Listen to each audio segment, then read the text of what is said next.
अस्सलामुअलैकुम everyone, this is Gulzar Munawwar. Welcome to my YouTube channel. आज की इस वीडियो लेक्चर में हम बात करेंगे सोल प्रोप्राइटरशिप के ऊपर। सोल प्रोप्राइटरशिप बिज़नेस है क्या, इसके फ़ायदे क्या हैं और इसके नुकसानात क्या हैं, इस पे आज हम डिस्कस करने जा रहे हैं। सबसे पहले हम बात करेंगे सोल प्रोप्राइटरशिप बिज़नेस है क्या। सोल प्रोप्राइटरशिप उस तरह के बिज़नेस को कहते हैं जिसके अंदर ऑनरशिप एक बंदे के पास हो, जिसका मालिक सिर्फ इंडिविजुअल पर्सन हो, वन पर्सन हो, तो ऐसे बिज़नेस को हम कहते हैं सोल प्रोप्राइटरशिप बिज़नेस। इसकी एग्जांपल्स के अंदर आप नॉर्मली अपने गली मोहल्लों में देखते हैं जो जनरल स्टोर्स हैं, पंसार की दुकानें हैं, मेडिकल स्टोर हैं, जो छोटे होटल के ढाबे हैं। This all are the examples of sole proprietorship business. अब सोल प्रोप्राइटरशिप बिज़नेस के हम एडवांटेजेस और डिसएडवांटेजेस को डिस्कस करेंगे।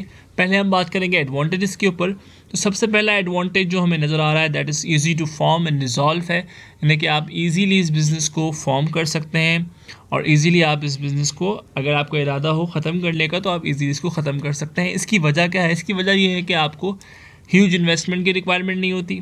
कम इन्वेस्टमेंट पे ये काम स्टार्ट हो सकता है सोल प्रोप्राइटरशिप बिज़नेस। अच्छा, इसके अलावा आपको रिसोर्सेज जो है वो कम रिक्वायर्ड होती हैं, यानी कि अगर आप एक छोटा सा होटल खोलने जा रहे हैं तो आपको रिसोर्सेज में 2 बंदे चाहिए होंगे या 3 बंदे चाहिए होंगे।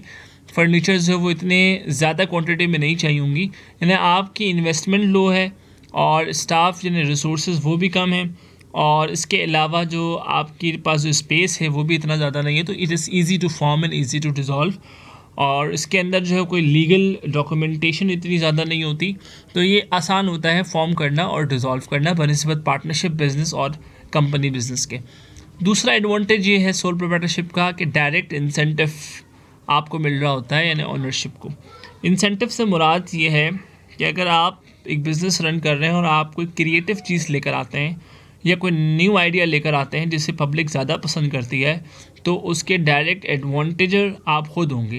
वरना नॉर्मली पार्टनरशिप बिज़नेस के अंदर या कंपनी बिज़नेस के अंदर अगर कोई नया आइडिया आता है तो वहाँ पे डिस्ट्रीब्यूशन ऑफ प्रॉफिट सबके लिए होता है। तो यहाँ पर ये फ़ायदा है कि अगर आप अच्छा फ़ैसला लेंगे तो आप उसका इंसेंटिव भी डायरेक्टली कम्प्लीटली आपको ही मिल रहा होगा। थर्ड एडवांटेज ये है कि प्रॉफिट रिसीवर आप अकेले होंगे इस बिज़नेस के अंदर, आपके अलावा कोई दूसरा प्रॉफिट रिसीवर नहीं है। यानी कि अगर आप बिज़नेस कर रहे हैं तो 100% जो प्रॉफिट है उसके आप मालिक बनते हो, जबकि सोल प्रोप्राइटर और कंपनी बिज़नेस के अंदर जो है वो शेयर्स के अंदर प्रॉफिट डिवाइड होता है, क्योंकि सब मिलके एफर्ट्स कर रहे होते हैं। यहाँ आप खुद एफर्ट कर रहे हैं तो आप अकेले जो है वो सोल प्रॉफिट रिसीवर हो, तो ये एक एडवांटेज है थर्ड सोल प्रोप्राइटरशिप का। चौथा एडवांटेज ये है कि आपको अपने बिज़नेस के ऊपर कंप्लीट कंट्रोल होगा, यानी आप किसी दूसरे के ऊपर डिपेंडेंट नहीं होंगे, किसी दूसरे को फॉलो नहीं करना होगा या किसी दूसरे के सजेशंस को आपने नहीं सुनना, या ना चाहते हुए भी किसी दूसरे के सजेशन के ऊपर आपने अमल नहीं करना, क्योंकि आप खुद जो है वो फाइनल जज हैं और आपने अपने बिज़नेस के लिए फ़ाइनल डिसीजन खुद लेना है। तो टोटल बिज़नेस कंट्रोल आपके पास होगा, फ़ैसले कम्प्लीटली आप खुद ले रहे होंगे। ये जो है वो चौथा एडवांटेज है सोल प्रोप्राइटरशिप का। पांचवा ये है कि इसके अंदर सोल प्रोप्राइटरशिप बिज़नेस के अंदर जो कॉर्पोरेट टैक्सेस होती हैं, जो कंपनी के अंदर या पार्टनरशिप बिज़नेस के अंदर कुछ रजिस्ट्रेशन के पैसे और इस तरह के डिफरेंट टैक्सेस लगते हैं, उससे आपकी जो है वो छूट होती है। तो यहाँ पांचवा फ़ायदा जो है वो टैक्स एडवांटेज है, जो कि अल्टीमेटली आपके लिए जो प्रॉफिट है उसमें इजाफा करता है।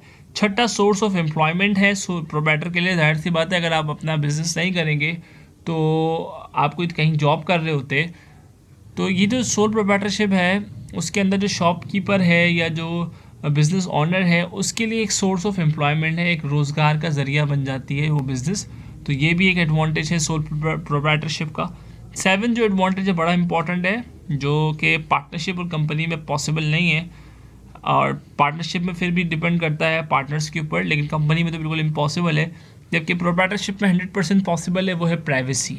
आपके बिज़नेस के अंदर क्या प्रॉफिट है, क्या आप एक्सपेंसेस कर रहे हैं, किस तरह आप जो है वो अपने बिज़नेस को आगे ग्रो करेंगे, ये सब चीज़ें आप प्राइवेट रख सकते हैं, यानी अपने तक रख सकते हैं। तो यहाँ प्राइवेसी बड़ी जो है वो हाई रहती है सोल प्रोप्राइटरशिप बिज़नेस के अंदर। आपकी बातें सिर्फ आपको पता है, किसी दूसरे को नहीं पता।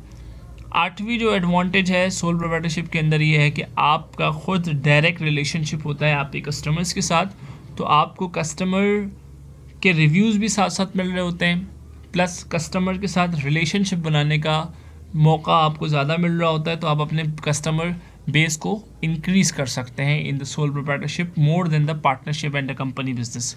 तो ये कुछ एडवांटेजेस हैं सोल प्रोप्राइटरशिप बिजनेस के, फ़ायदे हैं। अगर हम बात करें इसके डिसएडवांटेजेस की, तो डिसएडवांटेजेस के अंदर नंबर 1 है business continuity problem. Business continuity problem के अंदर जो हमने ईजी टू फॉर्म के अंदर बात की थी कि आपको कम इन्वेस्टमेंट, कम स्पेस की ज़रूरत है। अगर आप बिज़नेस को ग्रो करना चाहते हैं तो आपको लोगों की ज़रूरत होगी, ठीक है। अगर आप अकेला सब कुछ कम करना चाहेंगे, आप अकेले चाहेंगे कि भाई मैं 10 ब्रांचेस को संभाल सकूं, तो that is not quite possible for the proprietor. तो उसके लिए आपके पास बहुत सारे प्रॉब्लम्स आ सकते हैं। डिसएडवांटेज सबसे बड़ा ये है, यानी कि वन माइंड जो है वो, एक दिमाग, इतने सारे जो है वो ब्रांचेस को या आपके बिज़नेस के एक्सपेंशन को वो कंट्रोल नहीं कर पाएगा। तो उसके लिए आपको क्या करना होगा, नए पार्टनर्स ऐड करने होंगे या आपको नए CEO सेट करने होंगे, ताकि आप अपने बिज़नेस कंटिन्यूटी की प्रॉब्लम्स को रिजॉल्व कर सकें और इजीली जो है वो आगे आप प्रॉफिट में जाएं और अपने बिज़नेस के एक्सपेंशन की तरफ जाएं। यानी अगर आप एक CEO को ऐड ऑन करेंगे तो आपके पास जो एडवांटेजेस के अंदर प्राइवेसी वाला एलिमेंट है ये शायद कम हो जाए। तो आपको बहरहाल बिज़नेस कंटिन्यू करना है तो कुछ ना कुछ जो है वो आपको कुर्बानी देनी होगी, या कुछ प्रॉब्लम्स आएंगे तो उनको रिजॉल्व करने के लिए आपको अल्टीमेट एक्शंस लेने होंगे। ये नहीं होगा कि अगर आप जो है वो एक प्रोप्राइटर हैं तो 20 साल से प्रोप्राइटर ही हैं। अगर आप चाहते हैं अपने बिज़नेस को कंटिन्यू करना तो आपके लिए ज़रूरी होगा कि आप जो या तो पार्टनर्स ऐड करें या आप जो है वो नए CEOs को ऐड करें या मैनेजर्स को हायर करें, ताकि आपके बिज़नेस की ग्रोथ के अंदर वो हेल्प कर सके। और इसके अलावा एक और प्रॉब्लम ये होता है नॉर्मली प्रोप्राइटर्स को बिज़नेस कंटिन्यूटी प्रॉब्लम में, कि वो अकेले होते हैं ऑनर, वो अकेले रन कर रहे होते हैं। तो in case of any emergency उनको शॉप बंद करनी पड़ जाती है। कोई मसला हो, कोई प्रॉब्लम आ जाए घर में, तो शॉप बंद करके जाना पड़ता है। तो बिज़नेस कंटिन्यूटी के अंदर ये वाली प्रॉब्लम इनको फेस करनी होती है, क्योंकि वो इंडिविजुअल ऑनर होते हैं। दूसरा जो डिसएडवांटेज है, जैसा कि हमने अभी ऊपर डिस्कस किया, लिमिटेड मैनेजरियल एबिलिटी। जाहिर सी बात है, जब एक से ज़्यादा लोग होंगे तो मैनेजमेंट जो है वो आसान होती है, और एक ही बंदा अगर मैनेज कर रहा है तो वो मैनेजरियल एबिलिटी जो है वो इतनी अच्छी परफॉर्मेंस भी नहीं होती और उसकी एबिलिटी भी जो है वो वास्ट नहीं हो सकती, इंक्रीज़ नहीं हो सकती। Third is a limited capital. एक बंदा है, वो अपने पास जितनी इन्वेस्टमेंट है वो उतना ही कैपिटल डालेगा, तो लिमिटेड कैपिटल होता है सोल प्रोप्राइटरशिप के अंदर। जबकि अगर आपको कैपिटल इंक्रीज़ करना है तो उसका तरीका ये कि आप एक पार्टनर को ऐड करें विद कैपिटल, ताकि आपका कैपिटल इंक्रीज़ हो। फोर्थ डिसएडवांटेज है अनलिमिटेड लाइबिलिटी। कंपनी के अंदर लाइबिलिटी शेयर होल्डर्स के पास भी डिवाइड होती है, तो यहाँ पर लाइबिलिटी कम्प्लीटली जो है वो बेयर करनी पड़ती है सोल प्रोप्राइटर को। यानी कि अगर कोई नुकसान हो तो उसका कंप्लीट बेयरर कौन है, सोल प्रोप्राइटर। सोल प्रोप्राइटर को खुद पे करना होगा कंप्लीट लाइबिलिटी जो भी नुकसान होता है। फिफ्थ इसका डिसएडवांटेज है, अगर आप लार्ज स्केल पे काम करना चाह रहे हैं तो सोल प्रोप्राइटरशिप बिजनेस जो है वो सुइटेबल नहीं है। अगर आप चाह रहे हैं कि अपने बिज़नेस को फ्यूचर में बहुत ज़्यादा ग्रो करेंगे, तो ऐसा नहीं होगा कि आप जो है वो पूरे बिज़नेस के अकेले इंसेंटिव टेकर या प्रॉफिट रिसीवर होंगे। उसके लिए आपको यकीनन डायरेक्टर्स हायर करने पड़ेंगे, यकीनन आपको जो है वो पार्टनर्स जो है ऐड करने पड़ेंगे, या आपको जो है वो CEOs ऐड करने पड़ेंगे, ताकि आप अपने बिज़नेस को ग्रो कर सकें। So these are few advantages and disadvantages of sole proprietorship. Hope you all like. अगर कोई क्वेश्चन हो तो आप कमेंट में पूछ सकते हैं। Thank you so much for watching the video.